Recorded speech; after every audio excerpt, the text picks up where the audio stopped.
Bueno, muy buenas tardes para todos y para todas. Nuevamente estamos aquí eh, con este seminario en perspectiva latinoamericana. El día de hoy tenemos como invitado al maestro Diego. La temática de este seminario es la historia de la urbanización en América Latina.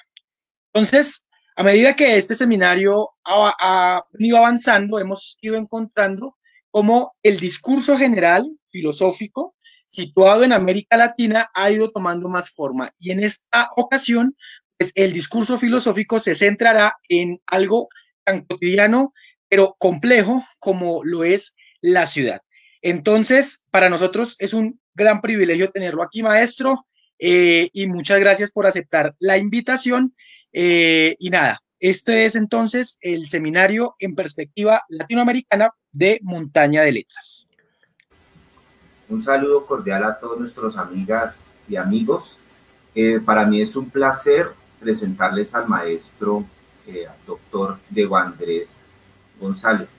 Él es licenciado en Ciencias Sociales de la Universidad Pedagógica, magíster en Filosofía Latinoamericana y doctor en Ciencias Sociales.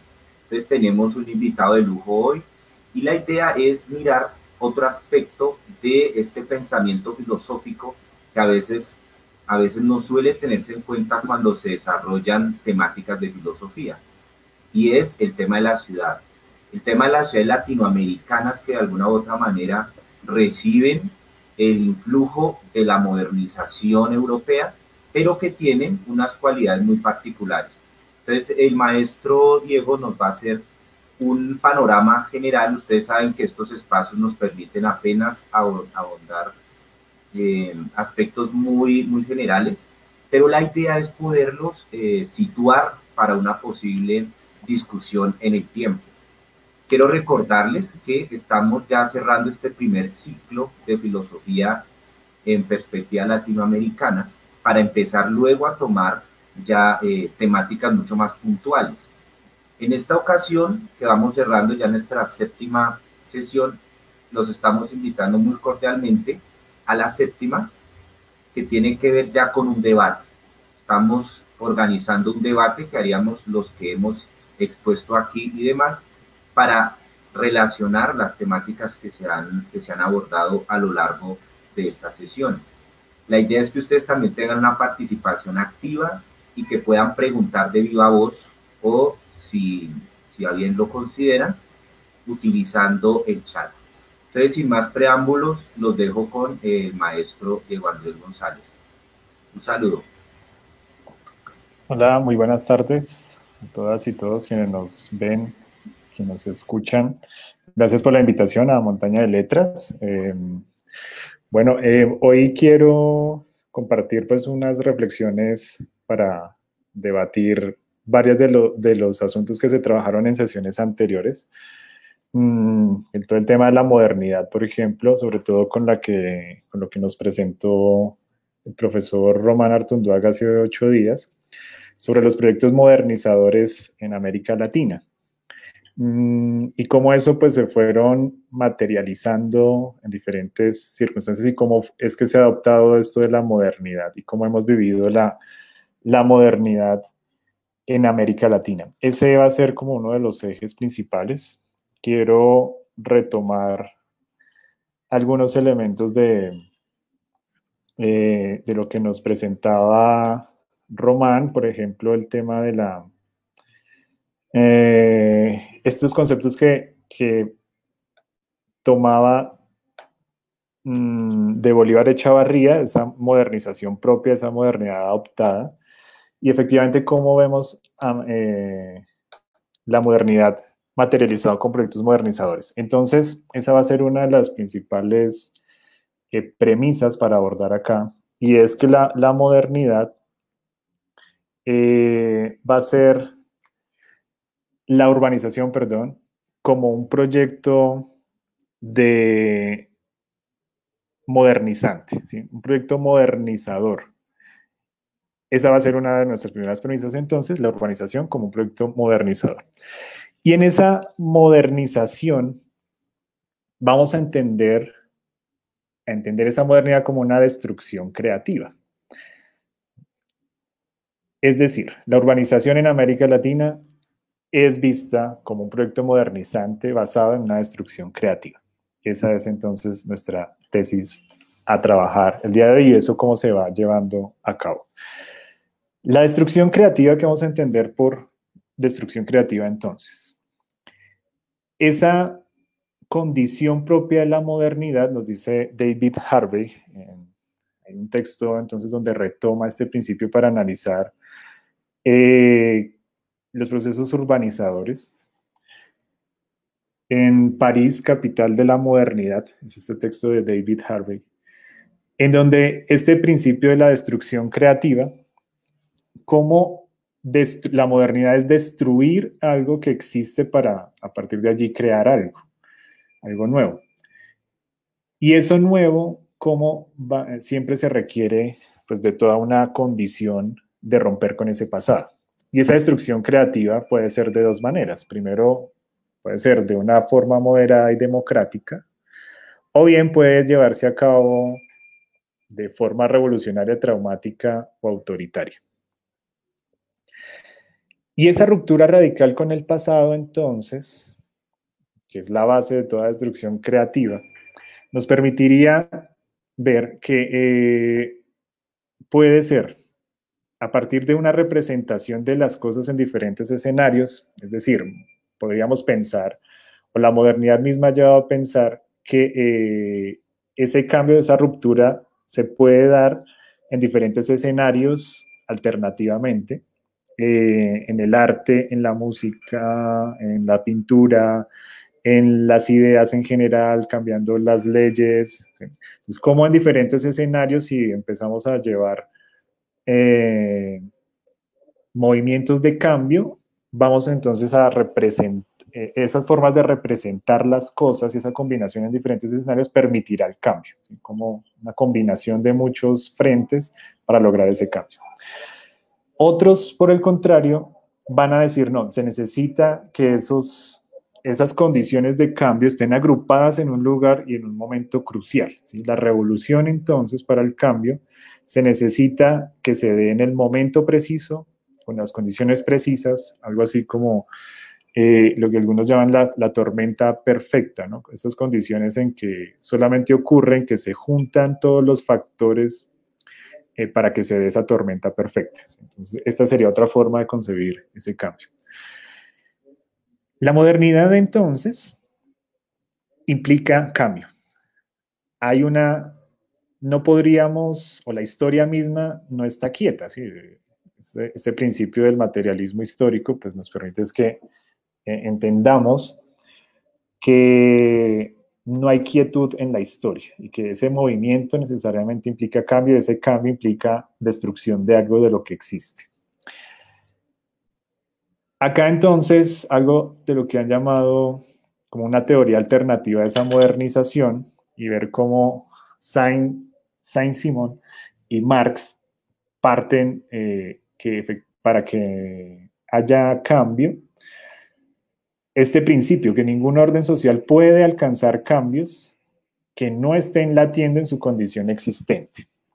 ¿Sí? Entonces, la modernidad implica, y la revolución sobre todo, ¿sí? Si entendemos la modernidad como ese modo de estar en permanente cambio, ¿sí? Al modo de hoy, ese modo permanente de cambio, de revolución constante, gracias a que hay movimiento.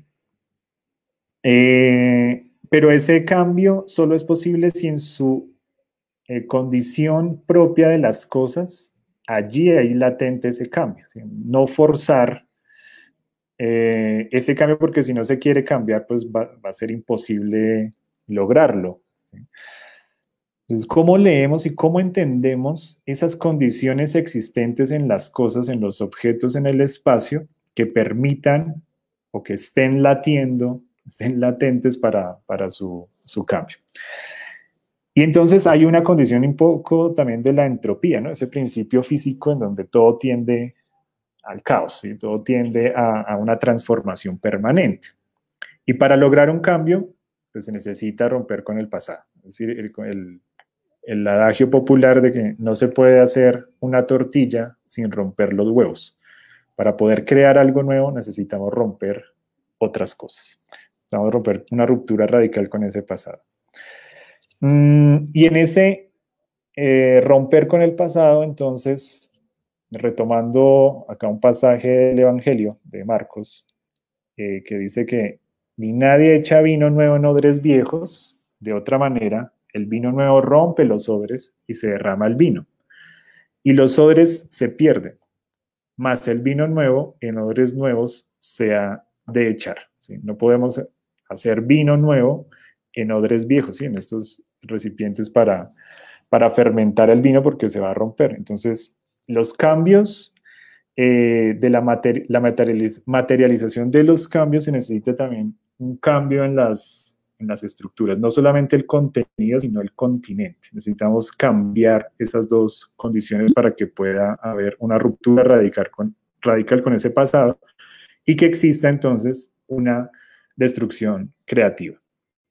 Entonces, tanto el capitalismo, ¿sí?, va a tener ese principio.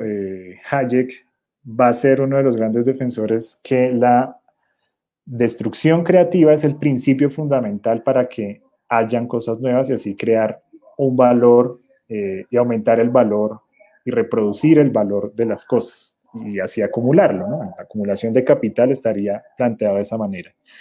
Pero también las corrientes alternativas a esta perspectiva capitalista, así como Marx y Saint-Simon, pues también entienden que la modernidad se necesita ese cambio y que hay que romper con esas viejas estructuras. Lo que está allí es de qué manera se hace. El capitalismo forza el cambio, destruyendo incluso aquello que le da su propio sustento, ¿no? Y es la crítica al capital que hace Marx. Si bien el capitalismo hay una destrucción creativa, pero destruye su propio fundamento, que sería la naturaleza y la fuerza de trabajo. Entonces, si destruye sus propios fundamentos, pues está forzando el cambio, y lo que lleva es a una autodestrucción. Mientras que una revolución debe entender cuáles son esos fundamentos que no pueden ser cambiados y que no, sino que tiene que leerse, entenderse las condiciones de posibilidad para ese cambio, que estén latentes en sus propias características. Bien, entonces, ese sería como el principio de cómo entenderíamos la relación modernidad-urbanización. Ahora bien, podríamos plantear que hay una urbanización en la sociedad o que hay una urbanización de la sociedad. En la primera afirmación, si decimos que hay una urbanización en la sociedad, veríamos que esa urbanización es un fenómeno más que ocurriría dentro de la sociedad, aislado de sus otros componentes o de sus otras estructuras, que no tendría una correspondencia con otras condiciones de la vida social. Si lo entendemos de la segunda manera, una urbanización de la sociedad, vamos a ver que esa parte que llamamos urbanización corresponde o está imbricada, está enlazada con todos los cambios de lo que implicaría la sociedad global. ¿Sí? Entonces, acá vamos a entender que la sociedad global está teniendo procesos de urbanización en todas sus dimensiones. Este principio metodológico para entender la ciudad y ya empezar a mirar específicamente cómo ha sido ese proceso en América Latina, lo planteaba Aníbal Quijano en los años 70 para poder entender ese creciente proceso de urbanización de la sociedad. Y que entonces la urbanización no es solamente entendida como el paisaje urbanístico, ¿sí? A veces decimos, la urbanización entonces es construir ciudades y ver el proceso arquitectónico, ¿sí? No solamente se queda en ese paisaje arquitectónico o urbanístico, sino que tenemos una urbanización de la sociedad, es decir, una urbanización de lo político, una urbanización de lo económico, un poco allí estas relaciones también de superación de lo rural y lo urbano, en donde necesariamente lo rural empieza a estar determinado para satisfacer todo un proceso de urbanización económica, ¿sí? O sea, queda acoplado o incluso supeditado a la vida urbana. Una urbanización demográfico-ecológica, que digamos es uno de los ejes más abordados en los estudios sobre las ciudades, y es creer entonces que se limita solo al crecimiento demográfico y la transformación ecológica de los espacios urbanos. O sea, limitar la ciudad, la concepción de lo urbano, a esta estructura urbano-demográfica, sería un reduccionismo bastante problemático, que es lo que Aníbal Quijano quería superar, y ver que hay una urbanización de la vida urbana, de la vida humana, perdón, y de la sociedad global. Y también tenemos una urbanización sociocultural y psicológica. Entonces, uniendo estos 4 ejes de cómo esas diferentes formas de urbanización, una urbanización de nuestra vida y que crea un tipo de sujetos específicos y nos crea un modo de vida específico, es lo que vamos a ir desarrollando. Entonces, esos procesos de urbanización, política, económica, demográfico-ecológica, sociocultural y psicológica, implican una destrucción creativa, una destrucción de costumbres, una destrucción de formas de organización política, una destrucción de formas de producción, una destrucción ecológica, en esa relación con la naturaleza, para crear órdenes nuevos. Si bien entonces ese cambio o esa destrucción podría ser inevitable en el movimiento de la historia humana requeriría, por lo tanto, ese movimiento. Entonces, ¿de qué maneras podrían llevarse a cabo esos cambios? No para destruir sus propias condiciones, digamos, el crecimiento de la urbanización capitalista es que está destruyendo sus propios fundamentos, ¿sí? Que produce de la producción de la riqueza, que llevaría a su autodestrucción.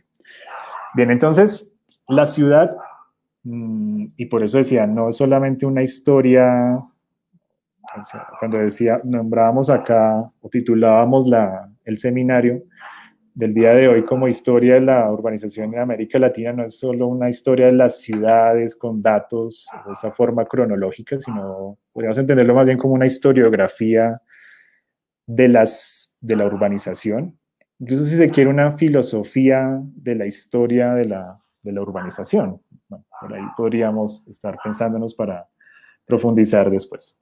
Entonces, esa urbanización o esa vida urbana, esa urbanización de la sociedad, ese proyecto global de urbanización, es la combinación de la urbe, como paisaje arquitectónico, el diseño, ¿sí? Todo lo que se han encargado en la planificación urbana, estas ramas del conocimiento que se dedican a ello.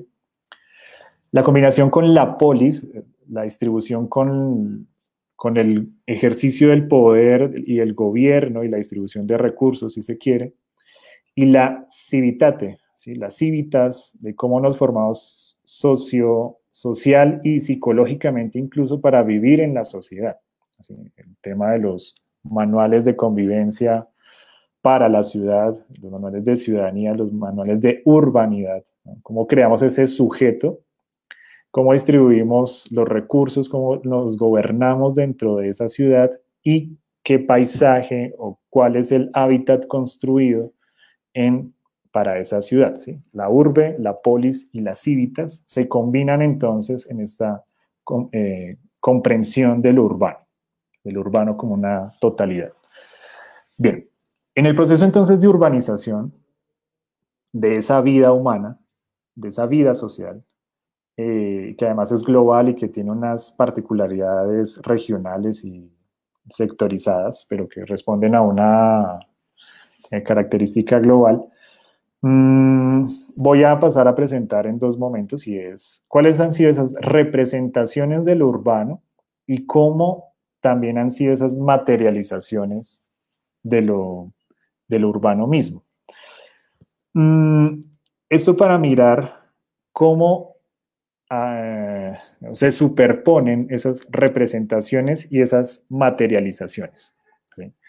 Las representaciones principalmente, por ejemplo, del arte, de la literatura en este caso, es lo que voy a tratar de plantear, recogiendo algunos autores latinoamericanos, y cuáles han sido esas materializaciones y cómo las dos llegan a superponerse una sobre la otra, y es lo que hace nuestro modo de vida urbano con las características de América Latina. Un poco también mirar desde esas miradas de la diferencia cómo ha sido nuestro propio proceso de urbanización. Bien, en cuanto a las representaciones de eso urbano, de esa vida urbana o de lo que se vislumbra como debería ser las ciudades y la vida urbana, es sobre todo en el siglo XIX donde el modernismo y el pensamiento civilizatorio moderno van a encajar en obras como una de las más trabajadas en este campo, que ha sido el de Domingo Faustino Sarmiento, con su libro Facundo, que tiene como subtítulo La civilización y la barbarie. Empieza a justaponer que la barbarie va a estar también en lo rural, ¿no? Que la civilización va a estar en lo urbano, y toda la idea de desarrollo, bueno, de progreso más que desarrollo, todavía allí Domingo Faustino Sarmiento no lo toma esa mirada. Ese concepto de desarrollo va a ser de la segunda mitad del siglo XX. Pero sí de progreso, porque acá hay una mirada también desde el positivismo de Comte. Va a haber mucha influencia allí de ese positivismo decimonónico, en donde la civilización, y para mantener ese orden social, pues tiene que estar dado desde el conocimiento mismo, que nos lleva a superar esa barbarie, ese retraso y esos rezagos de premodernidad, ¿no? Y que la ciencia debe llevarnos también a esa civilización.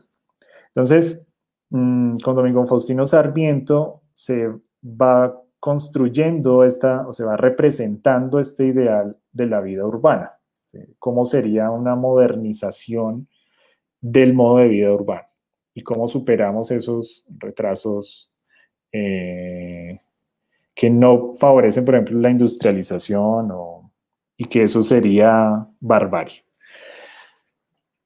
Ante este supuesto, entonces, me encuentro con un autor que es Ángel Rama, uruguayo, que trata de mirar esas representaciones de la ciudad en América Latina y cómo se ha construido todo un ideal, todos unos imaginarios sobre esta relación civilización-barbarie, y eso pues qué implicaciones culturales tiene, ¿sí? La urbanización, entonces, para ir siempre ajustando a nuestra tesis inicial, no puede ser vista en términos arquitectónicos, ¿sí? Sino que debemos irle poniendo esas otras capas como la cultura, lo semiológico, lo discursivo, que van constituyendo ese homo urbano. Ángel Rama va mirando cómo hay una transculturación narrativa, y esto también nos permite ver que esta idea de América Latina, de los latinoamericanos, existe una identidad latinoamericana, puede ser rastreada, esa identidad latinoamericana puede ser rastreada a través de las narrativas, y en este caso de cómo se vivían en las ciudades, ¿sí? Entonces, plantea este concepto de transculturación narrativa, y entiende que hay una cultura de los países de América Latina que puede ser entendido como una totalidad, ¿sí? Esto es uno de los principales aportes, y también pues de la forma de cómo vamos combinando con los estudios críticos urbanos, a partir de la geografía radical, que es David Harvey y el mismo Lefebvre, de pensarnos esa totalidad como un proceso, ¿sí? El mismo Aníbal Quijano con lo que planteaba inicialmente en estas formas de cómo las estructuras se van urbanizando, acá entonces Ángel Rama está en esta misma tónica, ¿no? Pensémonos una totalidad y cómo las diferentes estructuras se van combinando y podemos encontrar esa integración de diferentes elementos. Esta idea de transculturación narrativa le permitía a Ángel Rama ver una plasticidad cultural, ¿sí? Cómo se va integrando las tradiciones y las novedades, ¿sí? Cómo lo viejo y lo nuevo se va combinando. Y si efectivamente en América Latina ha habido rupturas radicales con el pasado, o cómo eso en la historia van a haber esos pliegues de lo nuevo, de lo novedoso y lo tradicional, ¿sí? Esta mirada, lo que utiliza, digamos, para ver las narrativas y ver que entender que hay unos modos de vida comunes desde la Patagonia, ¿sí? hasta el sur del Río Grande, y viceversa, desde el sur del Río Grande hasta la Patagonia, como la patria grande, que llamamos América Latina, y cómo un Martín Fierro, ¿sí? de las Pampas argentinas puede ser entendido por un mexicano como un Pedro Páramo, ¿sí? Esos personajes de Juan Rulfo pueden ser entendidos por un suramericano, por alguien del Cono Sur, por alguien por un colombiano, por un ecuatoriano, ¿sí? Como un García Márquez muy regional, muy particular, puede ser entendido por estos otros sectores, y es porque encontramos esa plasticidad cultural de lo que llamaba Ángel Rama, ¿sí? Y que hay una totalidad de esa cultura de los países de América Latina.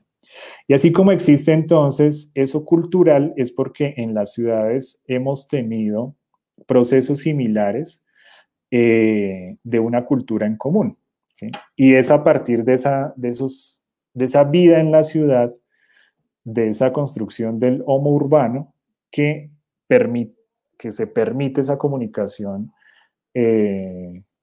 narrativa y esa transculturación, como lo llamaba Ángel Rama. Uno de sus principales textos es La ciudad letrada, y en esa representación entonces, bueno, como narrativamente empieza a mirar diferentes autores latinoamericanos y cómo describen la ciudad en diferentes periodos. Entonces, encuentra que hay unas descripciones de esa ciudad ordenada, y siempre que lo que van a tener en común todas estas periodizaciones, estas categorizaciones de ciudad, es que está por los letrados, es decir, por las personas que pueden tener acceso a la lectura y a la escritura. Y cómo se van creando esas élites ilustradas, esas élites letradas, y que esa va a ser la historia de la ciudad en América Latina. Y las diferentes narraciones que se van dando en torno allí. Entonces, una ciudad ordenada,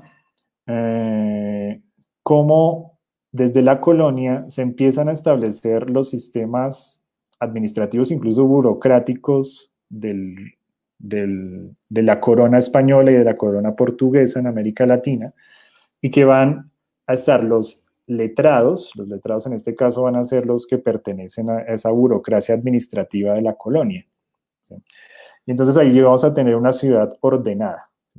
Esa sería una de las principales características. Acá no es que estén completamente separadas, hasta acá, hasta tal fecha llegó la ciudad ordenada, hasta acá comienza la letrada, sino que son como capas que se van superponiendo unas con otras en diferentes circunstancias, pero que pueden ser rastreadas en este caso la literatura. Esto lo estudia Ángel Rama acá en este texto. También tenemos esa superposición con la ciudad letrada, es decir, quienes tenían acceso al conocimiento, ¿sí? Principalmente pues acá van a ser los que pertenecían a las órdenes religiosas y que luego van a ser fundadoras de las universidades, por ejemplo. Y no solamente quién podía leer, ¿sí? Quién tenía ese conocimiento, no solamente el conocimiento de la ciudad ordenada, el conocimiento administrativo, sino el conocimiento humanístico, ¿sí? La ciudad letrada va a estar caracterizada por esos personajes que tienen ese capital cultural. La ciudad escritutaria no solamente de saber leer, sino de saber escribir. Y ese saber escribir corresponde a un ejercicio del poder. Bueno, posteriormente, la ciudad modernizada, y acá se encuadra con la época de Domingo Faustino Sarmiento, ¿sí? El conocimiento tiene que garantizarnos un orden social. Y esa modernización tiene que estar dada por esas condiciones de quién tiene el conocimiento, y esas élites intelectuales siguen manteniendo ese poder. La ciudad politizada principalmente surge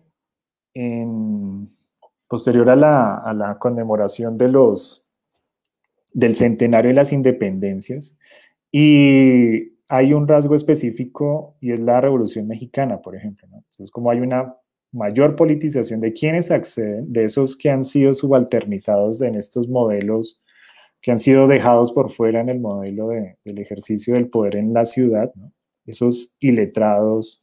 Entonces, ¿cuáles son esas poblaciones que van constituyendo identidades subalternas? Las mujeres, los iletrados, los vagabundos, los trabajadores, que no forman parte de esas élites letradas y que van a constituir la ciudad politizada, ¿no? En estas rebeliones y revoluciones que empiezan a surgir, repito, principalmente a comienzos del siglo XX, y que la Revolución Mexicana es ese ejercicio de querer participar y quitarle protagonismo a la ciudad letrada, a esa élite letrada. Y de ahí entonces pues viene todo lo de la ciudad revolucionada y lo que empieza a ocurrir principalmente en los años 50, finales de los 50, años 60, la revolución cubana, ¿sí? Donde esas identidades subalternas van a tener mayor fuerza y que van a ocupar, bueno, por ejemplo, esto lo plantea siguiendo la obra de Alejo Carpentier, por ejemplo, ¿sí? Como estas descripciones de la ciudad revolucionada. Y lo que empieza a ocurrir, bueno, Ángel Rama muere en 1983, pudiésemos haberlo tenido mucho más tiempo y hubiera visto el desarrollo de otros procesos interesantes en los años 90 en América Latina, de cómo se han transformado esas ciudades. Bien, eso entonces en cuanto a las representaciones de la ciudad y esas miradas que se ha tenido, sobre todo en la literatura sobre la ciudad, es donde se manifiestan estas representaciones. Ahora miremos las materializaciones que pueden ser tenidas allí en cuenta.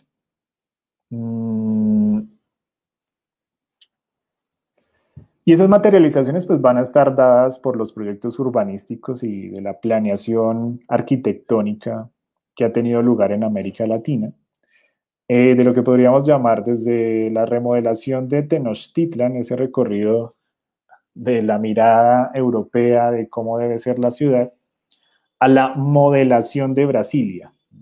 Ese sería como el gran transcurso de esa materialización, de la racionalización del espacio, en donde se quiere materializar una idea, sobre todo de esas utopías allí planteadas. Brasilia, como culmen de este proceso de racionalización y de materialización del espacio, en donde quiere tener una ciudad funcional, creada desde cero, donde tenga su eje monumental y tenga sus ejes muy bien distribuidos de dónde se vive, dónde se produce, dónde se vive la vida del ocio, dónde se estudia, y que esté muy el extremo de la planificación, ¿no?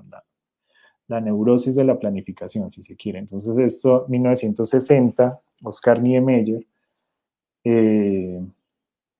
tiene allí el desarrollo de su gran proyecto utópico urbanístico. Bien. Brasilia va a responder a una serie de planteamientos de lo que se llamaba la Carta de Atenas, en donde su principal eje era la construcción de la ciudad funcional.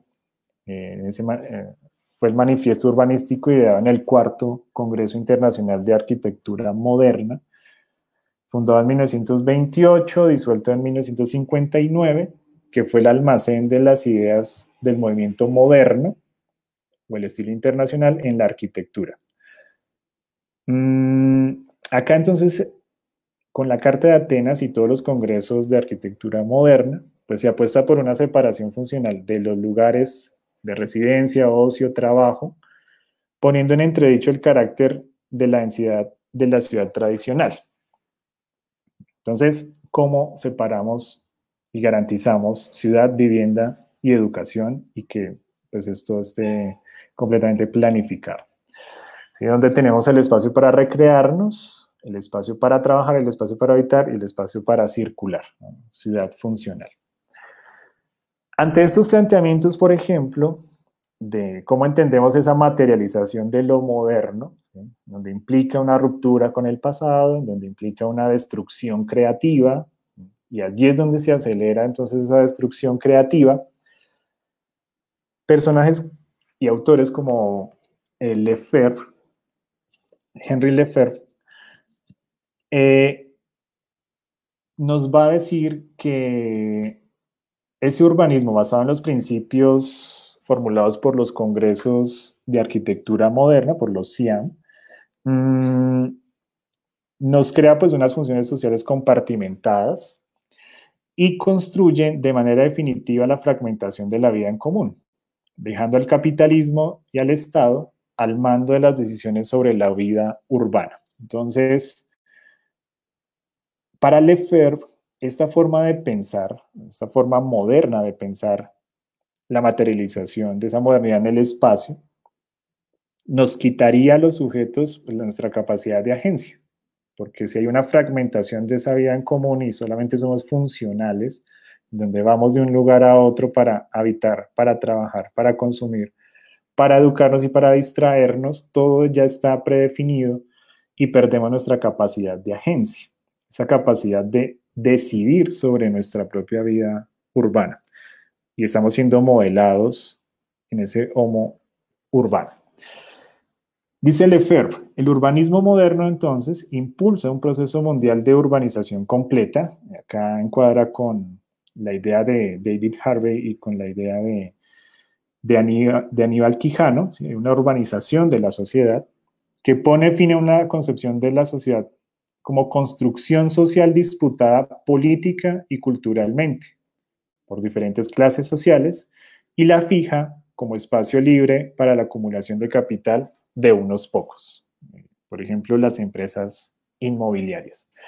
De esta manera, entonces, la ciudad funcional como gran utopía de la arquitectura moderna, ¿sí? Como proceso modernizante, nos quita toda posibilidad de que tenga una disputa, que la ciudad se vuelva el lugar de la disputa política y cultural. Y vaciarlo de esta condición de clase, por ejemplo. Bueno, otros estudios, y acá la mayoría de la forma en que se ha estudiado la urbanización en América Latina es tratando de crear modelos de la ciudad latinoamericana, especialmente desde geógrafos alemanes como Jürgen Barr y Axel Borsdorf. Nos plantean 4 tipos de modelos de la ciudad latinoamericana y tratar de encajar en esos procesos comportamientos similares en todas las formas urbanas de América Latina.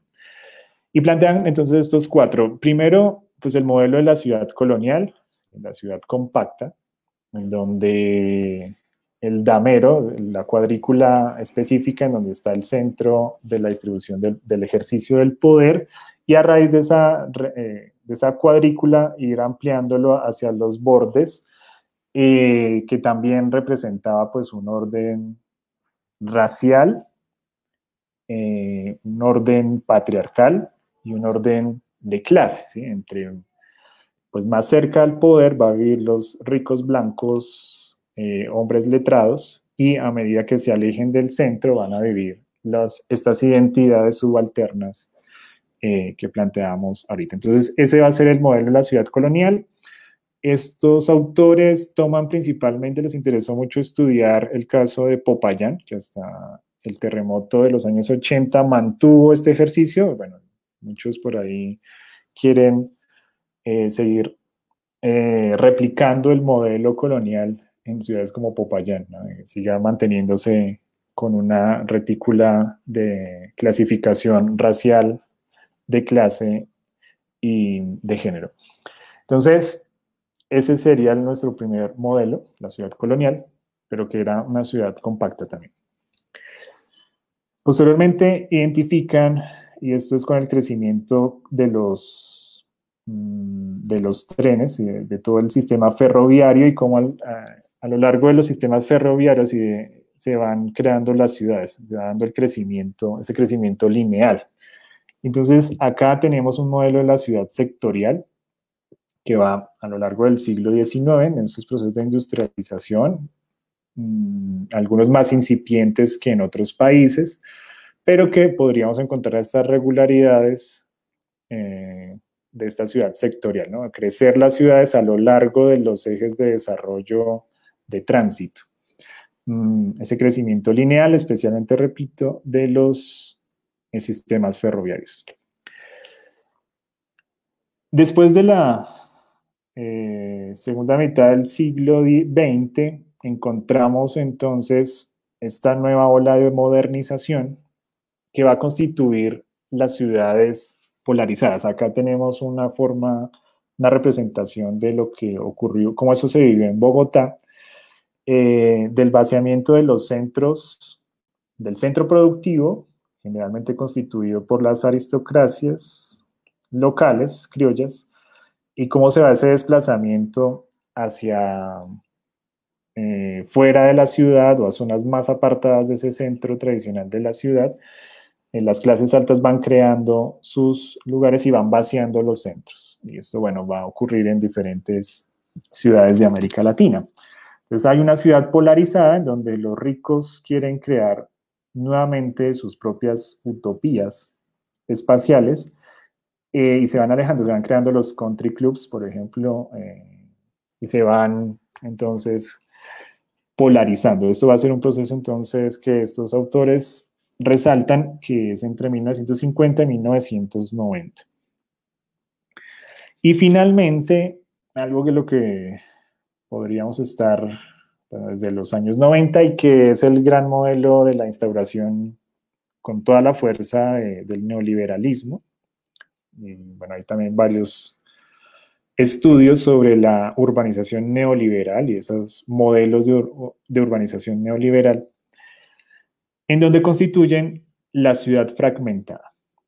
Es decir, hay todo un desarrollo, este tipo de desarrollo se hace posible a través de muros y cercos, barreras con que se separan y aseguran contra la pobreza las islas de riqueza y exclusividad. Entonces, no es polarizada ricos y pobres, el norte y el sur clásico, ¿no? Al norte están los ricos, al sur los pobres. Entonces, la sociedad fragmentada nos constituye diferentes islotes de riqueza y de pobreza que van a estar interactuando y justapuestos en el espacio, que pues esto es el incremento de la seguridad privada, ¿no? También es conducente desde los años 90 cómo crece la seguridad privada y de estas barreras y esta separación por muros y cercos de esas islas de riqueza y exclusividad. Bien, entonces estos serían los 4 modelos de ciudad que nos plantean y que podría recoger lo que es América Latina en esta iniciativa de querer modelar la realidad. Sin embargo, bueno, ¿cuáles son esas circunstancias en donde la materialización y la representación pues se van justaponiendo, ¿no? Que es, les decía, no es uno de los puntos y de las tesis a defender acá y demostrar. La representación y la materialización se van superponiendo uno con otro y que van creando esta experiencia del urbano.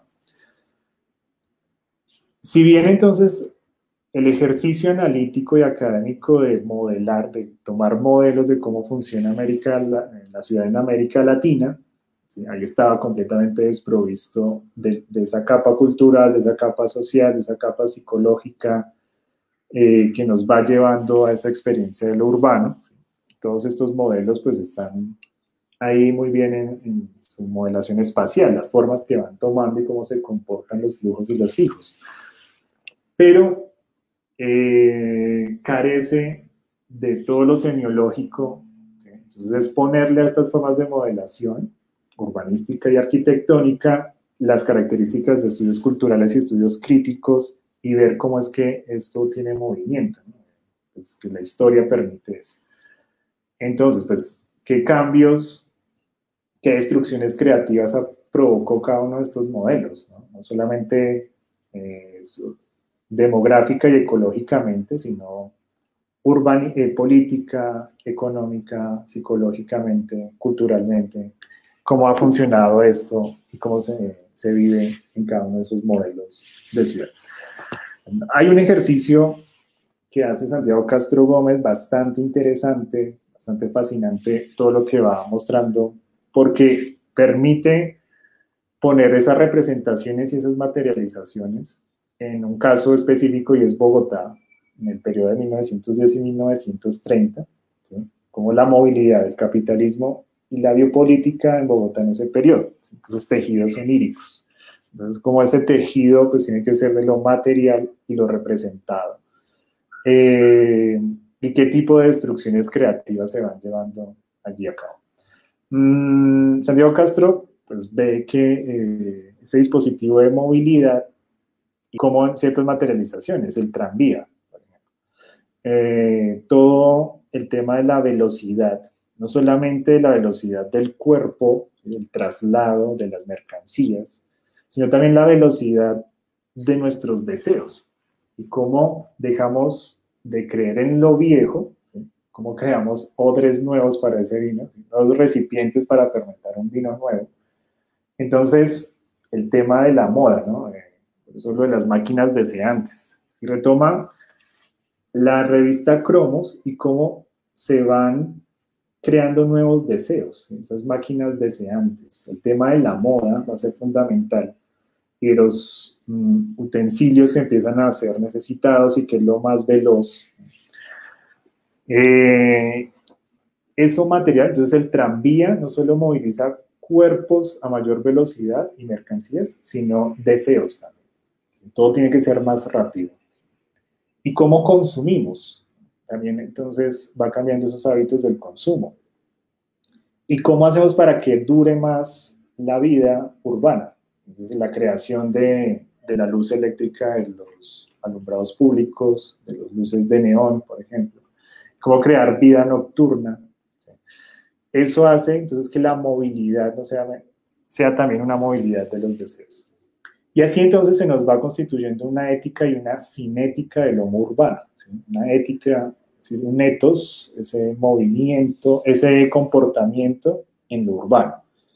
Y esto va pues enganchado con lo que veíamos de la urbe, las civitas y la polis en el desarrollo de los manuales de urbanidad, el manual de urbanidad de Carreño, cómo vamos constituyendo unas formas de vida del homo urbano. ¿Sí? Entonces, esa combinación de representaciones, en este caso representaciones de movilización de los deseos y de materializaciones, artefactos que efectivamente hacen que la vida urbana sea más acelerada, como ponerle velocidad, la licuadora, los electrodomésticos en general, la electricidad va a hacer que la velocidad de las cosas sea mayor y entonces nuestra vida urbana va a ser mayor. Bien. Bueno, voy a ir terminando esta exposición y ver qué preguntas, para que dialoguemos un poco, conversemos más sobre cosas que se hayan disparado o detonado con estas posturas. Entonces, tenemos una tríada acá. Si bien hay toda una serie de utopías que pueden ser, o que se buscan siempre, y hay una idealización de aquello preferible de cómo se quiere modelar el espacio y los cuerpos en el espacio, ¿no? Por eso se ha pensado utopías y en el caso de la materialización de esas utopías se ha creído que es con el diseño urbano. Lo vemos acá, por ejemplo, en Bogotá con toda la planeación que hizo Le Corbusier, todos estos del CIAM y Oscar Niemeyer, que diseña Brasilia, pues son discípulos de Le Corbusier, de todo el movimiento de la arquitectura moderna. En Bogotá pues tenemos todas las obras de Salmona, Rogelia Salmona, ¿no? Toda esta perspectiva de cómo construimos espacios utópicos. Y también encontramos entonces isotopías, este movimiento de querer homogenizar los espacios, ¿no? Que es lo que criticaba principalmente Lefebvre, todos espacios funcionales, pero que están en función de homogenizar para la producción y la explotación capitalista. Y ante esas utopías y esas isotopías, ¿cómo podemos construir heterotopías? Es decir, formas reales o formas otras de habitar el espacio. No es de la representación utópica de cómo deberían y cómo se sueña esa representación, sino sobre una vivencia real, cotidiana, de nuestras prácticas vitales en esos espacios, ¿sí? Cómo lo construimos desde esas circunstancias. Y dice Lefebvre, y con esto pues finalizo acá la presentación, el capitalismo instrumentaliza el espacio para planificarlo y favorecer su reproducción. Es en el espacio donde surgen las posibilidades de transformación. Ante las isotopías, es decir, la tendencia a uniformizar y en consecuencia el control capitalista del espacio, por ejemplo, la construcción de conjuntos habitacionales o de centros comerciales, no hay ninguna isotopía, todo es igual. Es el mismo centro comercial que hay en Buenos Aires, hay en Sao Paulo, hay en Ciudad de México y hay en Bogotá y que no se distingue, ¿sí? Isotópico. Ante esas isotopías entonces aparecen las heterotopías, es decir, maneras diferentes de ocupar el espacio en resistencia al capital y asimismo utopías urbanas, pero que sean pensadas para que se materialicen en beneficio de todos, que sean esos lugares de transformación radical urbana. Entonces, esa es como la perspectiva y pues miremos cómo podemos seguir dialogando a estos ejes y demás. Entonces... Bueno, maestro Diego, mil gracias por esa exposición muy ilustrativa, muy diciente. Yo creo que este es el espacio para comenzar a darle a los participantes la palabra para que vayan formulando sus preguntas. No obstante, como es recurrente en el ejercicio, pues comenzaremos entre nosotros tres a hacer un diálogo. Y digamos que para iniciar la discusión, me parece muy interesante digamos, la explicación que hace desde la representación y desde la materialización. En este orden de ideas, digamos que uno de las ciudades de América Latina encuentra su génesis a partir del hecho de la fundación, ¿no? Digamos, 1538, Bogotá, bueno, todo lo que tiene que ver con digamos, estas fechas. Pero la ciudad colonial, la conformación de la ciudad colonial se basa en la exclusión o en negar, como usted lo mencionaba, con la refundación y con la reestructuración de Tecnotitlán. Esa ruptura con la comunidad indígena, o digamos con la ciudad indígena construida de una forma comunitaria, tiene sus particularidades. Pero digamos que las transformaciones que van teniendo lugar hasta nuestros días tienen, digamos, con mayor fuerza a partir del siglo XIX con todos los procesos de independencia. Entonces, ¿cómo podríamos nosotros dentro de las representaciones comprender lo que significaba la ciudad colonial y lo que significaron las ciudades a partir de los procesos independentistas del siglo XIX?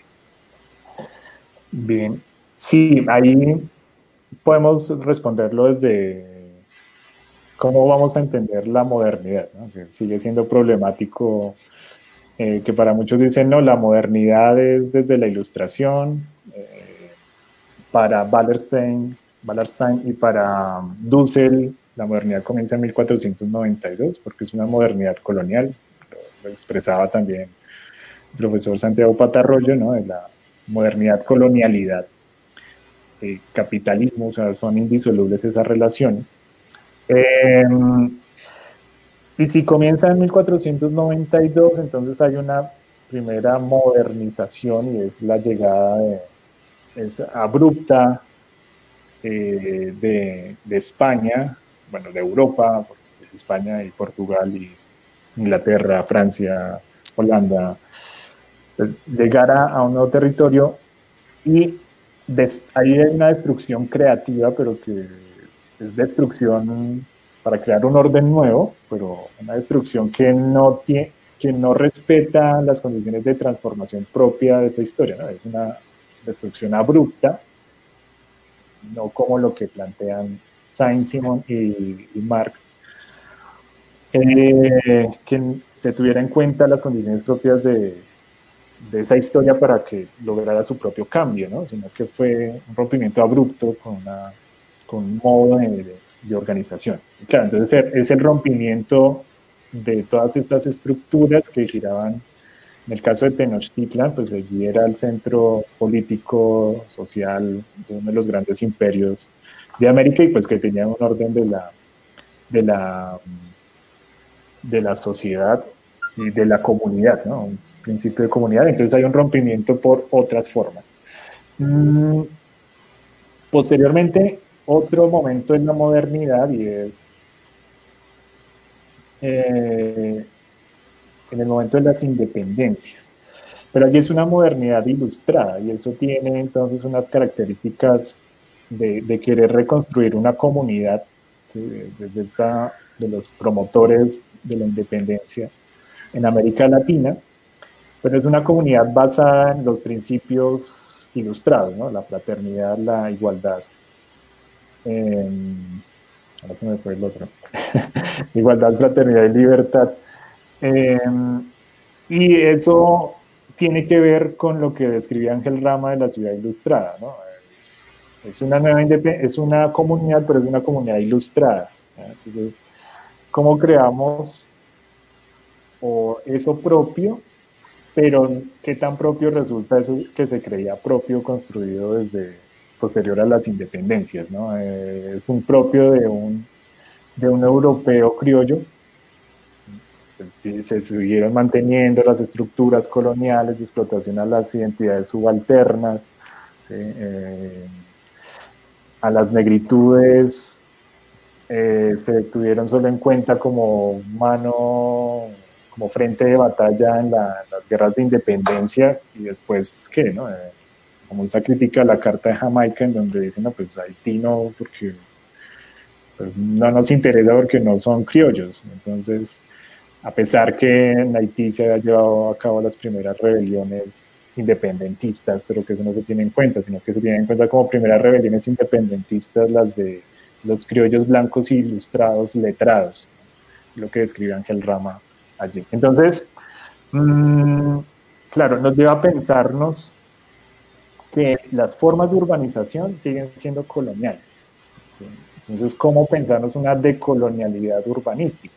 ¿Cómo pensarnos una decolonialidad urbana, de pensar ese espacio urbano, de la vida urbana, y que por ahí va la propuesta de lo heterotópico, ¿no? ¿Cómo construimos heterotopías, pero identificadas con esas identidades subalternas, ¿no?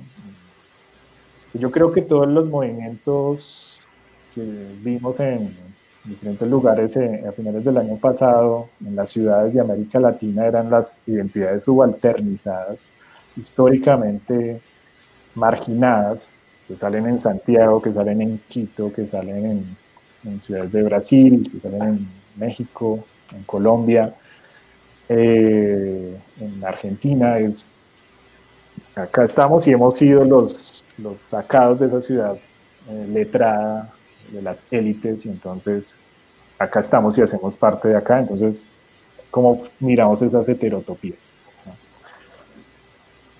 Bien, maestro, muchas gracias. Entonces, digamos, siguiendo esa misma línea argumentativa, para darle paso también a las preguntas y a la intervención del maestro Rogelio, Para darle paso también a las preguntas que tienen que ver con el tema de la materialización.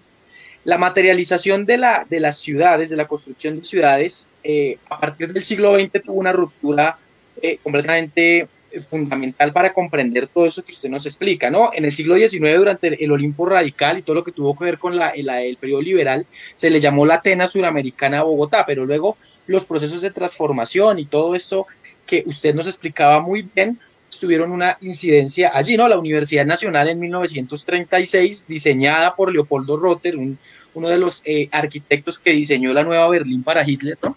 Eso es interesante mirar allí el contraste. Tiene unos problemas y esa materialización que usted nos mencionaba, pues presenta unos problemas muy fuertes en la actualidad, ¿no? Es para entender la implicación de esto. Por ejemplo, cómo explicar procesos como la gentrificación, la butiquización, es decir, convertir en boutiques los espacios, y la museificación, es decir, los centros en donde se convierten en museos. ¿Cómo digamos, a la luz de la explicación de esto, estos fenómenos representan una materialización? Uh-huh. Bueno, esos tres fenómenos, como la museificación, gentrificación, butiquización, tematización, hay otra mención allí, es crear lugares en las ciudades de temáticas para la explotación del turismo, por ejemplo, ¿no? Principalmente eso, digamos, Cancún es donde se ven la mayoría de estos fenómenos, hay una tematización muy fuerte. Corresponden a una lógica de esa urbanización global, de la vida social global, pero en este caso, como es una urbanización capitalista que busca crear valor en algo que no lo tiene, ¿sí? La especulación sobre el valor, de crearle valor a las cosas que se cree que por sí mismas la tienen, pero no es cierto, ¿sí? Es un mito de encubrimiento, de creer que algo tiene valor en sí mismo, no lo es. El valor es producto de una relación. Para darle valor a esas cosas y aumentar los excedentes de capital y mantener un crecimiento permanente, hay una producción social del espacio, en este caso una producción capitalista del espacio, en donde destruimos, ¿sí? La destrucción creativa, precisamente allí, de lo que planteaba Hayek, es destruyamos algo existente y sobre eso vamos a construir algo nuevo para que tenga valor en sí mismo.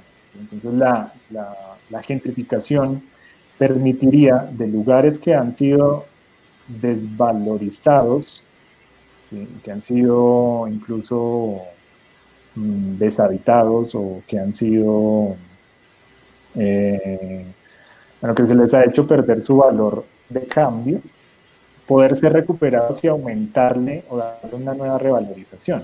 En este caso, la gentrificación se lleva casi siempre por aumentando las alturas de las construcciones y eso lleva a un mayor incremento de las rentas, ¿sí?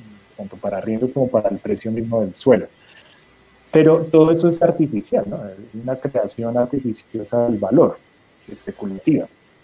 Pero es en lo que basa su aumento de capital y su potencialidad rentística en las ciudades. Por eso David Harvey pues, ve que porque el capitalismo le interesa tanto invertir en lo inmobiliario, ¿sí? Porque es una creación artificiosa de valor, ¿sí? Ya, porque ni siquiera eso es el valor de la tierra en sí misma, horizontalmente, sino que ahora es el crecimiento y la apropiación del espacio verticalmente, ¿no? Por eso la expansión inmobiliaria es hacia arriba y hay una creación artificiosa que sobre el mismo espacio, sobre los mismos metros cuadrados en forma vertical, lo vendes por 20, ¿no? Entonces, una torre de 20 pisos de apartamentos, en vez de construir un área, no sé, de una sola casa, vas a tener 20 unidades habitacionales como mínimo.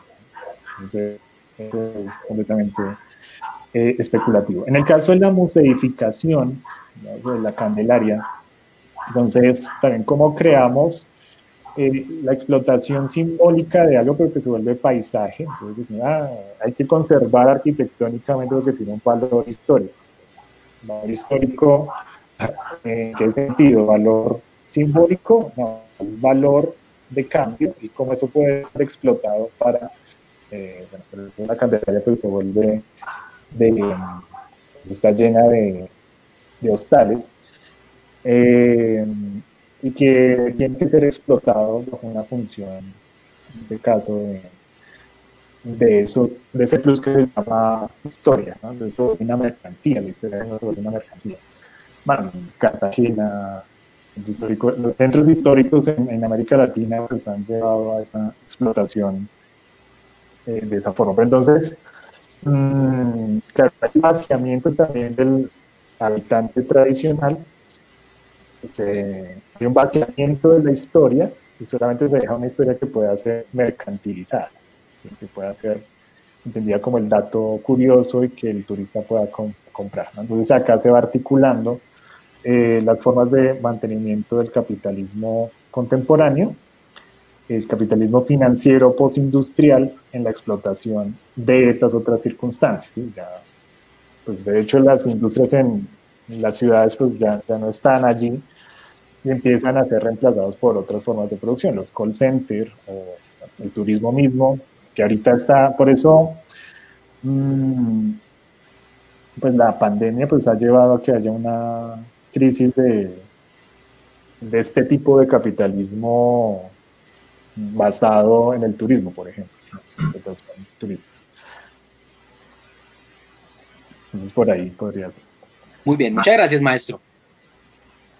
A mí me llama mucho la atención la exposición del profe Diego por varias razones. Una tiene que ver con el tema de la cotidianidad. Resulta que nosotros, los acá presentes, nacimos en la ciudad y tenemos una referencia a lo rural de determinada manera, pero no es una vivencia cotidiana. Lo digo sobre todo para los que somos estrictamente citadinos, ¿no? No los que han vivido durante mucho tiempo en el campo y que por alguna u otra razón han venido a vivir a los centros urbanos. Sí, y esa cotidianidad, creo, nos imposibilita ver otras formas de estar en el mundo, parafraseando un poco, pero con cierta restricción a Heidegger, ¿no? Es decir, esa manera de desconocer la tierra, de desconocer el lugar en el cual nosotros somos, digamos, producto de la tierra también, en un sentido literal, somos hijos del planeta, y también en un sentido metafórico, en el sentido de la construcción de nuestra conciencia, ¿sí? Creo que eso es muy importante, sobre todo en lo que tiene que ver con la comprensión de una filosofía no europea, en este caso una filosofía latinoamericana. ¿Por qué? Porque la producción filosófica que nosotros leemos en las universidades es hecha en ciudades, y es en ciudades que, como tú mismo lo expones allí, están centradas en el horizonte griego, romano y moderno, ¿sí? Entonces la polis, las chivitas y los centros urbanos o burgueses. Yo me preguntaba entonces, a partir del tema de Faustino, de Sarmiento, yo pensaba, si las ciudades, y si esos son los únicos referentes de ciudad, y se plantea además el tema de civilización o barbarie, ¿cómo entonces se imposibilita ver, digamos, el esplendor de Teotihuacán, por ejemplo, o de las ciudades mayas? Esas no son ciudades, digamos, ¿cómo se pueden pensar allí? Eso por un aspecto. Y en el otro, ¿cómo puede ser la producción intelectual desde ahí? Porque uno se pone a pensar en esto, como para aclarar un poco la pregunta. Si uno se acerca a un autor como Sócrates, Platón o Aristóteles, uno tiene que tener en cuenta que no hablan en el aire, hablan en un modelo de ciudad que, aunque no tiene ese distanciamiento con lo rural, ya ha creado toda una subordinación del campo y de lo rural. Y está basado en ciudades amuralladas, donde, como tú lo mostrabas de alguna manera, con esta geometría del centro hacia la periferia de las ciudades, del urbanístico, pero donde los esclavos, que eran la mayoría, donde las mujeres y donde los extranjeros no tienen participación política. Sin embargo, decimos que son los que se inventan la democracia. ¿Cómo puede entonces, yo diría, tú hacías esa pregunta, cómo se puede plantear un modelo de ciudad no capitalista? Yo decía, de pronto la utopía no se encuentra en el futuro, sino más bien en el pasado. Y tendríamos que estudiar las formas en que las ciudades mayas, por ejemplo, o las ciudades de Teotihuacán, las ciudades, perdón, del Taiwán, pudieran pensarse justamente con lo rural, porque lo urbanístico de alguna forma es una negación de nuestra condición animal y se ven cosas muy extrañas, como por ejemplo la agricultura urbana. O sea, ya me parece increíble cómo vamos a hablar de agricultura urbana si el campo está allí. Ahí va la pregunta. Claro, la forma en que entendemos la ciudad es esta mirada la mirada moderna de los CIAM, ¿no? De los Congresos Internacionales de Arquitectura Moderna de la Ciudad Funcional. Entonces, espacios en donde distribuidos para habitar, producir, recrearse, estudiar, ¿sí? Completamente, y pues que eso tiene que ver con una forma de producción y de explotación. Entonces, bajo esa mirada, pues en Teotihuacán dicen, pero esto era una ciudad, pero entonces, ¿dónde dormía la gente? ¿Dónde estudiaba? ¿Dónde producía? Porque lo estamos mirando con la mirada moderna. Y pues, no es que su forma de producción era otra, ¿sí?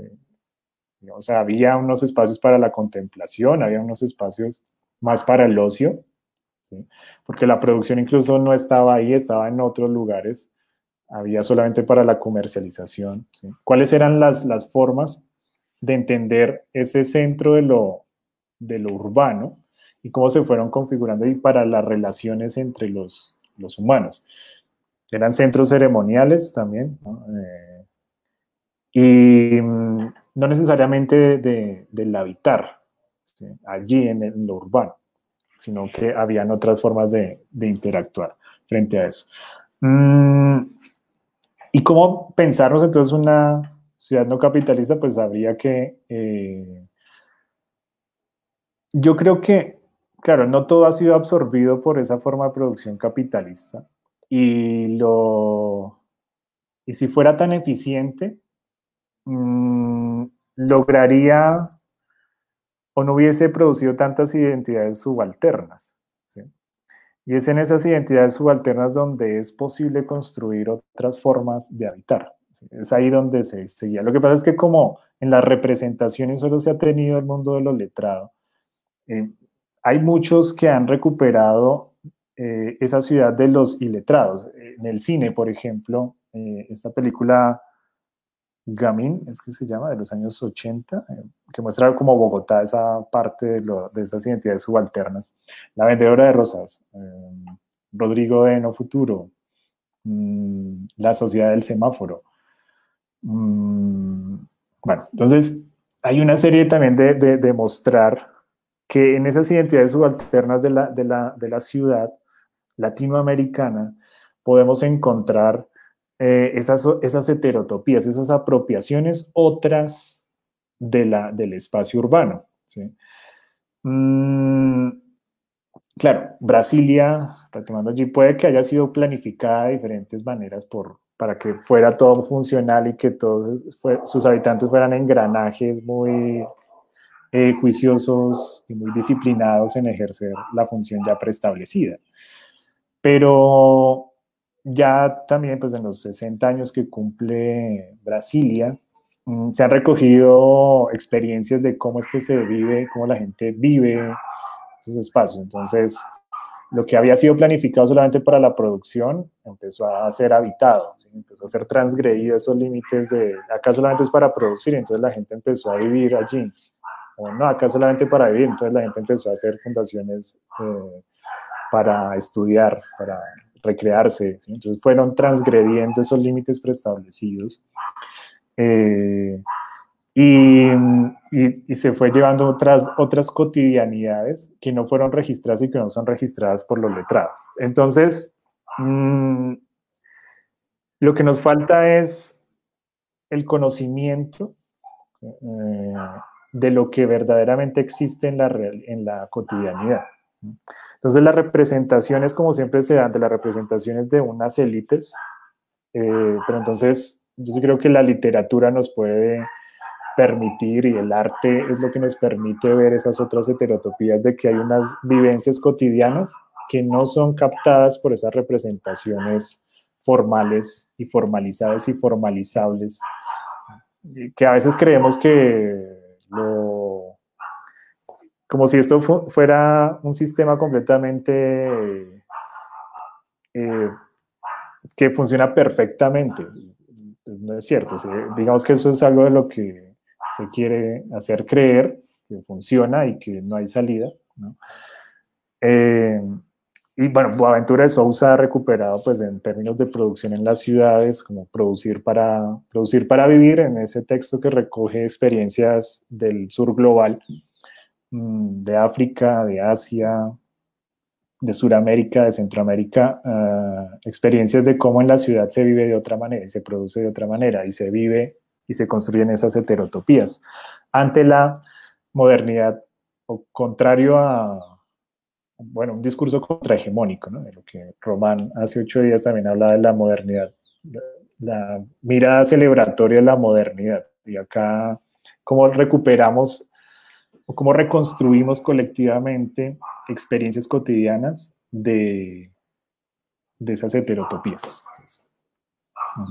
Bien, maestro, muchas gracias. Entonces vamos a darle, para que en este tiempo que nos queda, darle a las preguntas al público, son pocas, entonces para también tener la participación de las personas que aquí están manifestando sus inquietudes. La primera pregunta es, ¿cómo se transforman los no lugares en estos tipos de ciudades mencionadas? Es decir, ¿cómo se dan esos procesos de transformación?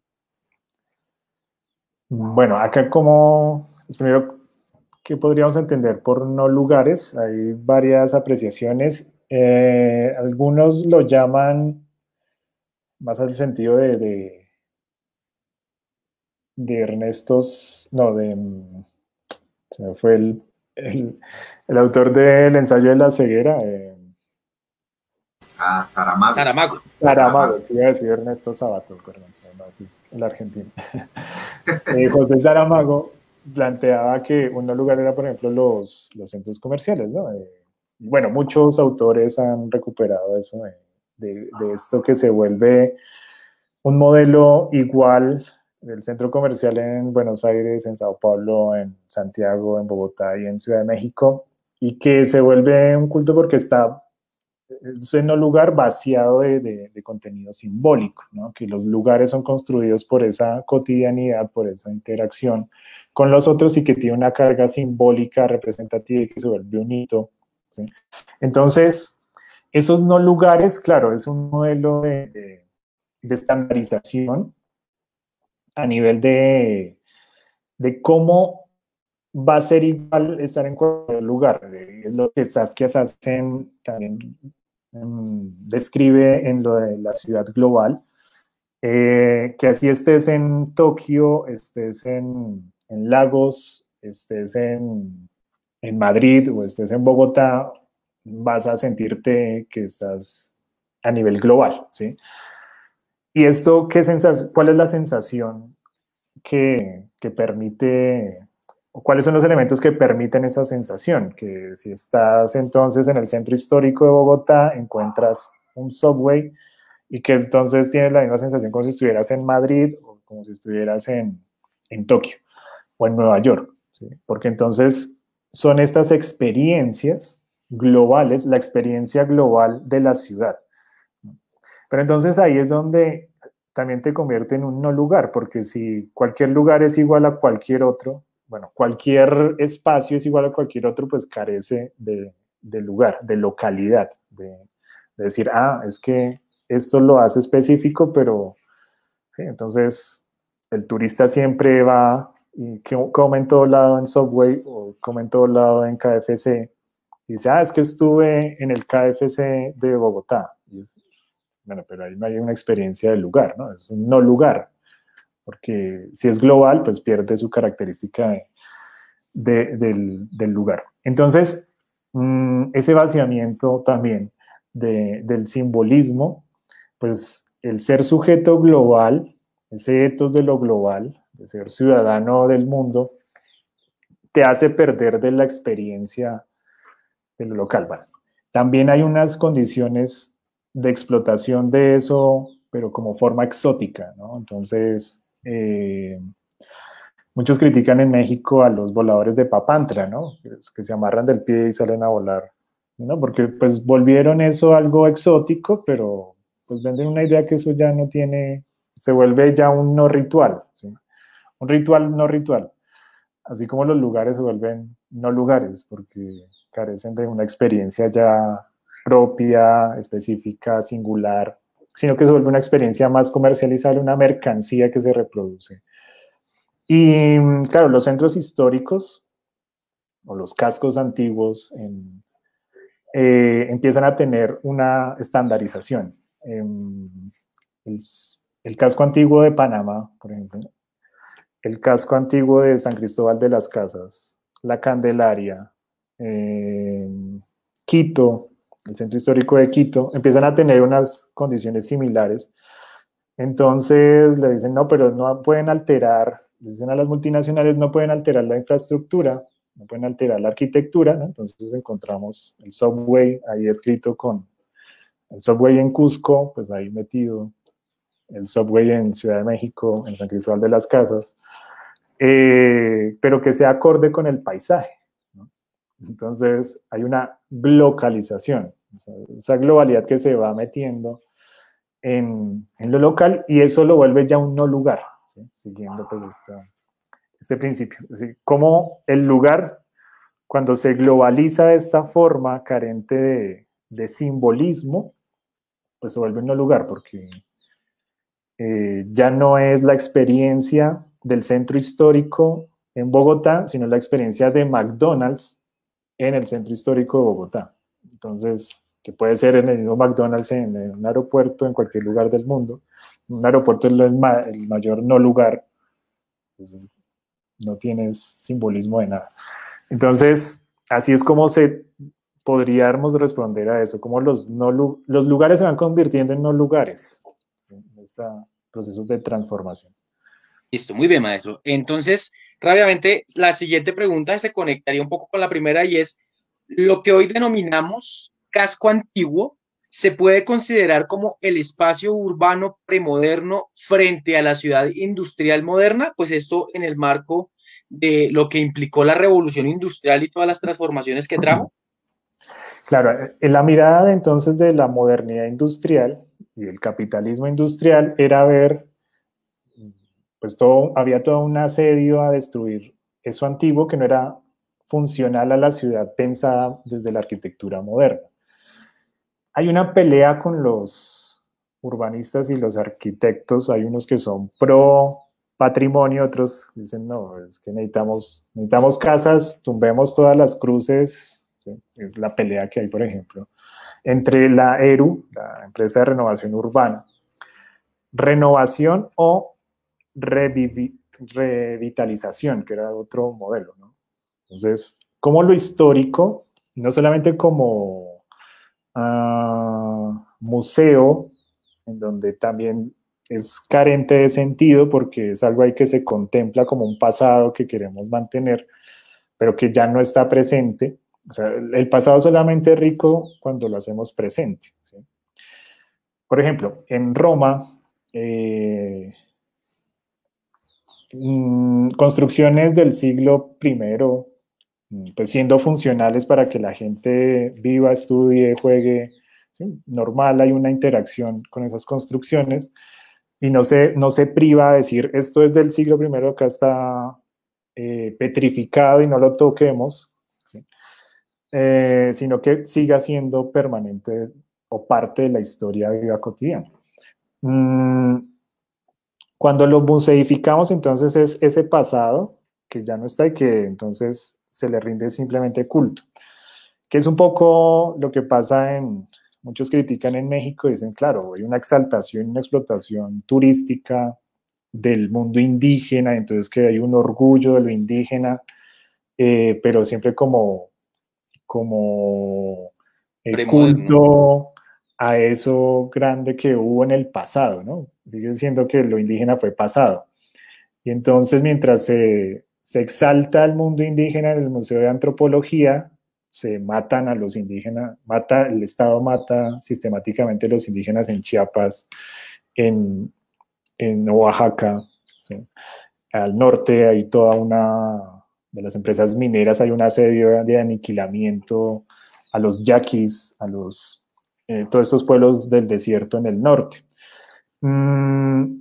Y entonces es ese doble juego de entender lo antiguo y lo nuevo. Entonces, con los cascos antiguos, los centros históricos, claro, la mirada industrial era, acabemos con eso, que eso no es funcional, pero como el cambio al capitalismo postindustrial, dicen, no, pues miremos más bien en esos espacios, creemos la producción capitalista del espacio, es como mercantilizamos ese espacio de forma postindustrial, ¿sí? Como hay una crisis del capitalismo industrial y esa modernidad industrial, miremos la modernidad postindustrial y explotemos ahora mercantilmente eso antiguo, ¿sí? La explotación de volver eso antiguo como mercancía para su explotación. Entonces, por eso es que tanto interés en la ampliación de los centros históricos, la recuperación de los centros históricos, pero ¿quiénes son los que recuperan? ¿Quiénes son los que llenan el centro histórico de Bogotá? ¿Quiénes siguen habitando allí? ¿Quiénes son los nuevos pobladores de esos centros históricos? Además, son carísimos ahora vivir en los centros históricos de las ciudades de los sectores más caros. Entonces también hay procesos de gentrificación, ¿no? De esas élites que en los años 50 se fueron, están regresando a esos centros históricos ahora con un plus rentístico en esos espacios. La última administración de Bogotá sí que sabe de eso. Bueno, aquí hay otra pregunta, maestro, y es, digamos, con un ejemplo concreto, ¿cómo logramos construir los espacios de heterotopías? ¿O cómo lo entendería usted para construir esos espacios de heterotopías? Bien, un poco con lo que planteaba de estas vivencias cotidianas de las identidades subalternizadas y que han sido sacados de estos múltiples procesos de las élites ilustradas, que son de las élites letradas, rentistas, habría que ampliarle a lo que planteaba Ángel Rama, no solamente son letradas, sino que son clases rentistas y que quieren pues ampliar una reproducción especulativa del capital. ¿Cómo entonces conocemos esas vivencias particulares de los que históricamente han sido subalternizados y que es la objetivación misma de la explotación histórica y de la colonialidad, ¿sí? Las herencias coloniales se viven en ese pues día a día de lo que ocurre en la ciudad. Bueno, si entendemos entonces la ciudad como el lugar de reproducción del capital postindustrial, el capital financiero, las resistencias también, bueno, no solo resistencias, sino reexistencias o formas otras de echar abajo eso, pues es cómo vivimos la ciudad de otra manera. Yo creo que también la circunstancia coyuntural de la pandemia ha llevado a entender la ciudad y ver que la conglomeración no es posible, ¿sí? Ante una amenaza de un virus, por ejemplo, de tanta propagación, de una epidemia, de una pandemia, es inviable conglomerados cada vez más grandes y que ha llevado a repensarnos cómo es que estamos habitando la ciudad, ¿sí? Ahí entonces es el espacio para mirar, bueno, recopilar cómo han sido las adaptaciones en estos últimos meses de diferentes grupos poblacionales y esas experiencias cotidianas y empezar a recoger y ver qué es lo que, estamos construyendo heterotopías, ¿sí? Porque el modelo de la ciudad funcional con la pandemia se da cuenta que no, no es posible, además porque si, digamos, el principal problema era la movilidad, ¿no? No podemos permitir que toda la clase trabajadora que vive al suroccidente se movilice hacia el nororiente. Entonces, la ciudad funcional no resultó funcional, porque pues está alejado de su lugar de producción y tiene que atravesarla 2 horas, y eso es lo más propicio a una propagación de una pandemia. Entonces, la ciudad funcional del CIAM no es viable, ¿sí? Por lo tanto, heterotópicamente, ¿cómo es que se está dando esa adaptación y poder rastrear, cartografiar? Necesitamos una cartografía de esas prácticas cotidianas, de lo que hay. La planeación tiene sus limitantes, materialmente hablando, ¿sí? Entonces, por ahí yo creería que está el reto. Bien, maestro, muchas gracias. Entonces, ya para irle dando un poco de cierre las preguntas que están acá que resultan muy pertinentes. Entonces, la primera, se las voy a formular las tres para que su merced en un solo cierre las pueda abordar y con eso hacemos más, digamos, más óptimo el tiempo. Entonces, en la primera pregunta se nos habla de cuál sería el papel de los humedales, ¿no? Hablando de todo lo que implica la materialización urbanística de un proyecto que claramente pues, está ligado al modelo económico. ¿Qué papel juegan los humedales, ¿sí? En el caso de Bogotá, esos espacios verdes dentro de esa materialización de las ciudades? Esa es la primera. La segunda es cómo entender el encerramiento y delimitación de los espacios y parques como un proceso de urbanización del cuerpo, ¿sí? Esa sería la segunda. Y la tercera, que es un poco extensa, pero entonces la sintetizo, de qué manera la arquitectura cambia, la arquitectura de las ciudades, la planeación de las ciudades, los POT cambia luego de las pandemias. Entonces aquí ponen como unos ejemplos de cuando la tuberculosis, la cólera, en fin. Esas serían entonces las tres preguntas con las que le daríamos cierre a nuestra sesión. Bueno, la segunda la podrías repetir, de los espacios cerrados como un proceso de urbanización del cuerpo y por ende del sujeto urbano. Bueno, esto de los espacios cerrados, decías como los parques, los encerramientos. Sí, señor. Ok. Bueno, la primera, lo de los humedales. Sí, yo creo que las estructuras ecológicas y es precisamente como la destrucción creativa que guía el capitalismo, pues está destruyendo su propia base de reproducción y de mantenimiento, que es la naturaleza y la fuerza de trabajo. Entonces hay una aniquilación de esas dos condiciones, pues es imposible que siga reproduciéndose. Ante esa alerta viene todo el tema del desarrollo sostenible. Las sociedades sostenibles es un discurso netamente eurocéntrico, porque es para mantener las condiciones de posibilidad de que el crecimiento pues se siga manteniendo y la acumulación de capital se siga manteniendo. No es para acabarla, sino para lograr prolongarla unos años más. Dice, bueno, es que vamos a regular y que no vamos a ser tan depredadores y conservemos un poquito para poder tener la gallina de los huevos de oro por más tiempo, ¿sí? Bueno, seguir ordeñando la vaquita de la leche sagrada. Darle leche al capital, lo que más se pueda. Entonces, desarrollo sostenible, entonces creemos ciudades verdes y entonces creemos sistemas eléctricos, ¿sí? No es que los sistemas eléctricos van a ser la salvación y entonces nos van a salvar de la declive, no, van a prolongar la declive y la catástrofe de algunos años, ¿sí? Porque pues si acabamos el petróleo, sí, pero pues para producir transmovilidad eléctrica se necesita explotar litio. Y entonces ahora la principal fuente de litio es el Salar de Uyuni, en Bolivia.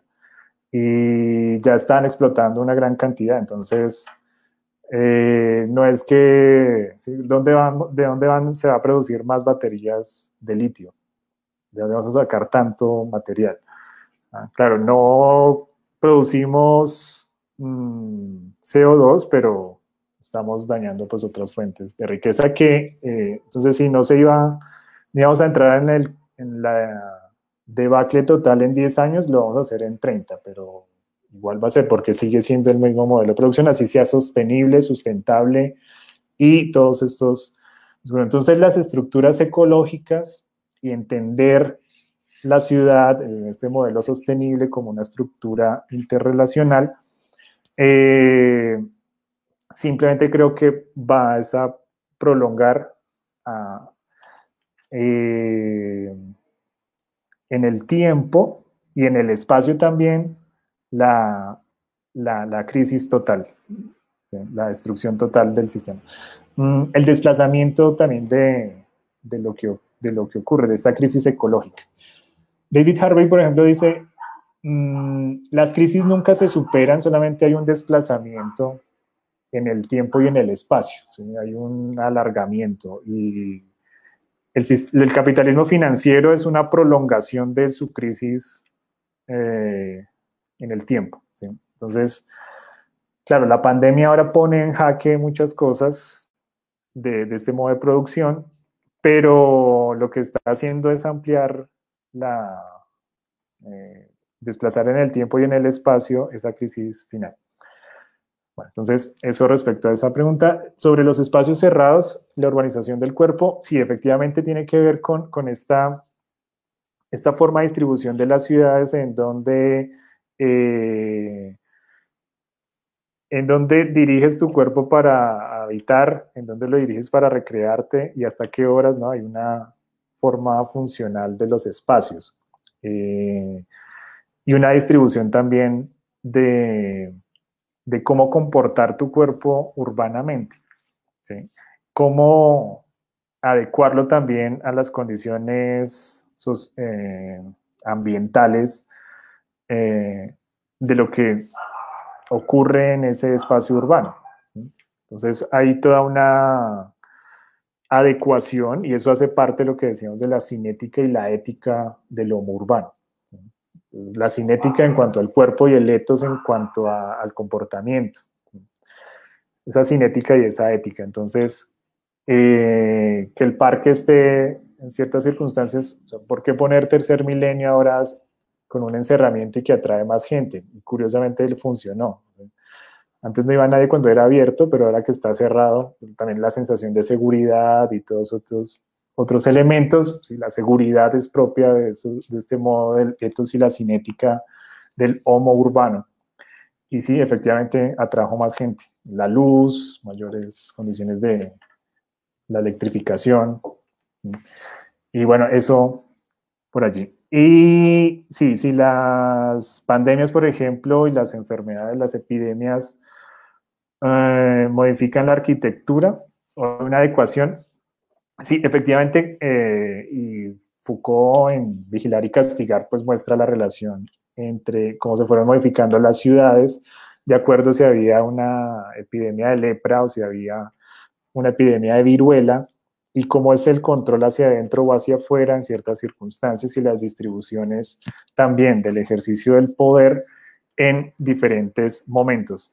Creo que por ahí mostraban también cómo en Bogotá, pues el tema de del cólera, el tema de las gripas, en diferentes momentos, pues permitieron el sellamiento o la canalización de algunos ríos, ¿no? El río Bicachao San Francisco justamente fue en un momento de la expansión de la gripa en Bogotá, y entonces dicen, no, pues es que estas aguas vertidas a cielo abierto pues tienen que ser tapadas, entonces, claro, nos van acondicionando de acuerdo a esas circunstancias.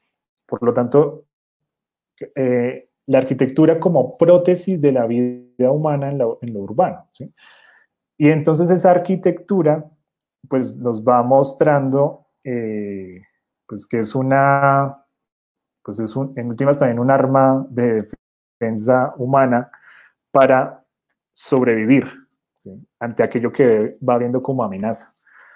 Pero eso que veía como amenaza y que va a ser revertida en un momento, luego ve que esa forma de combatir esa amenaza inicialmente puede ser convertirse en una amenaza posterior, ¿sí? Porque si estamos en procesos de destrucción creativa, de eso que estamos destruyendo y eso que estamos creando, pues hay unos procesos de reversión permanente, pues porque es una destrucción creativa. Por eso es ese concepto que pareciera contradictorio, pareciera un oxímoron, destruir y crear, lo veríamos como opuestos, pues no, es que es una contradicción dialéctica. Dialéctica. Hay una complementariedad, ¿sí? No puedes crear sin destruir, no puedes destruir sin crear algo nuevo también. Entonces, claro, cuando hay externalidades no planificadas, pues hay unos principios de supervivencia que hacen que nos adaptemos también a ello. Y la arquitectura es uno de esos, y el diseño y la planeación urbana pues está en correspondencia de esas prótesis que creamos para seguir manteniendo ese modo de vida. Ahora, ¿podríamos pensarnos un modo de vida no urbano? Ahora, y ahí pues muchos dicen sí, entonces están los nuevos campesinos, ¿no? Los campesinos urbanizados. Entonces, no, soy urbano, pero me voy a vivir ahora al campo, entonces voy a producir. Bueno, sigue siendo urbano, porque lleva su modelo urbano, porque está su ética y su cinética del lomo urbano, pero que lo lleva a vivir en un espacio rural. Pero eso, espacio rural en tanto que pensamos que porque hay más cantidad de pastos o que no hay construcciones, ¿sí? Y repito, la urbanización no tiene que ver solamente con construcciones y con edificios, o con vías y con pavimentación, sino con una forma de entender la producción, la relación consigo mismo, la relación con los otros, lo económico, lo político, lo psicológico, ¿sí? Así nos vayamos a la selva, seguimos siendo urbanos, porque nuestra psique, nuestro ethos está allí, ¿sí? Queremos consumir en la selva como si consumiéramos en la ciudad, y eso no, porque somos de ese ethos urbano, pues. Bueno, maestro, entonces esta fue la sección de las preguntas. Quedan unas cuantas que por el tiempo no alcanzamos a plasmarlas.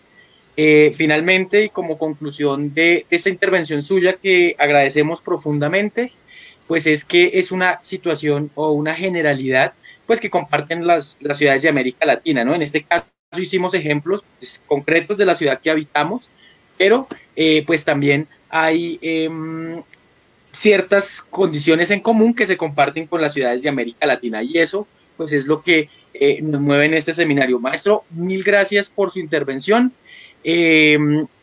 Nuevamente un gran saludo a las personas de toda América Latina que están viendo las sesiones, y maestro Rogelio, le corresponde a su merced el cierre hoy. Bueno, entonces reiterando el agradecimiento muy cordial al maestro Diego. La sesión que viene es una sesión que para mí promete mucho, porque es donde se van a definir, digamos en términos estrictamente de debate, muchos de los aspectos que se han mencionado acá.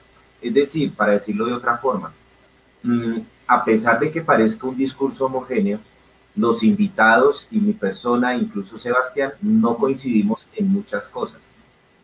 Tenemos nuestras diferencias, y resulta muy importante, además que es un ejemplo de democratización tan necesaria en estos tiempos, un ejemplo de democratización, ponernos al debate. La sesión que sigue pues es para eso, es para poner sobre la mesa algunos de los elementos que consideramos son susceptibles de ponerlos en cuestión.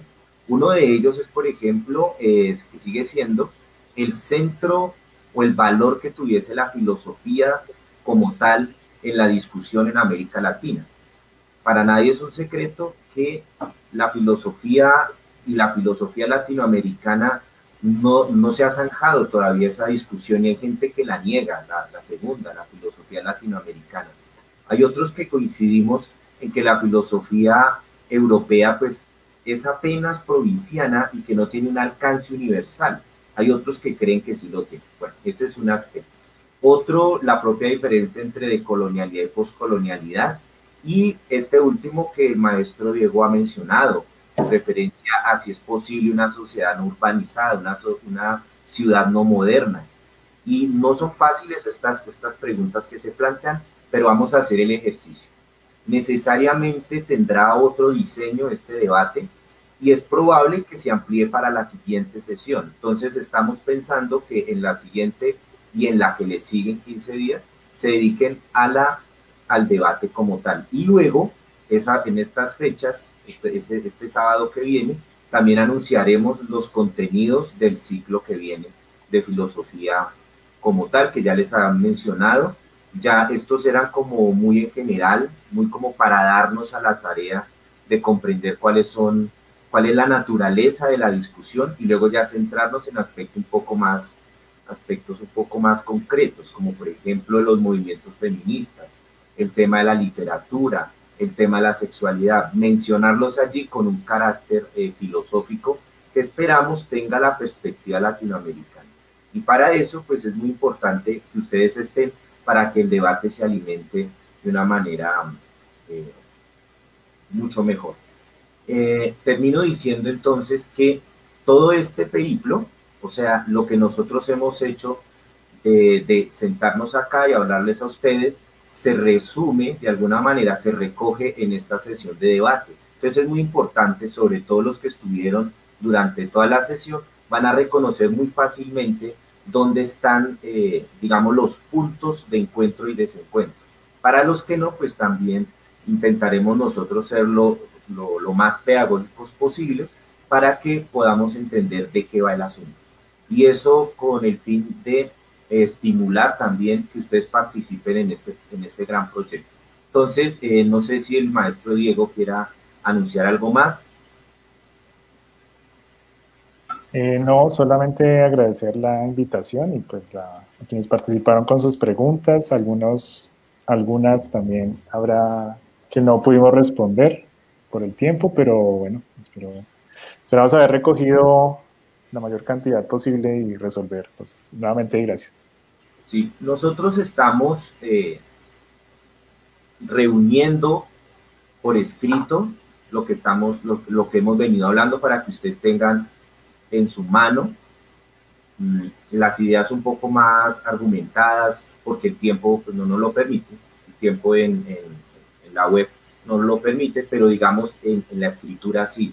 De allí nos vamos a dar a la tarea de desarrollarla con mayor ahínco, desarrollar el argumento como tal para que ustedes tengan acceso a este material y puedan comentarlo a la luz de sus lecturas. Entonces, Sebastián, no sé, algo que... Vale, entonces eso fue todo por hoy. Muchas gracias, monletrados, por escucharnos, por estar aquí y hasta una próxima ocasión. Nos vemos el sábado. Mil gracias por su compañía. Hasta luego.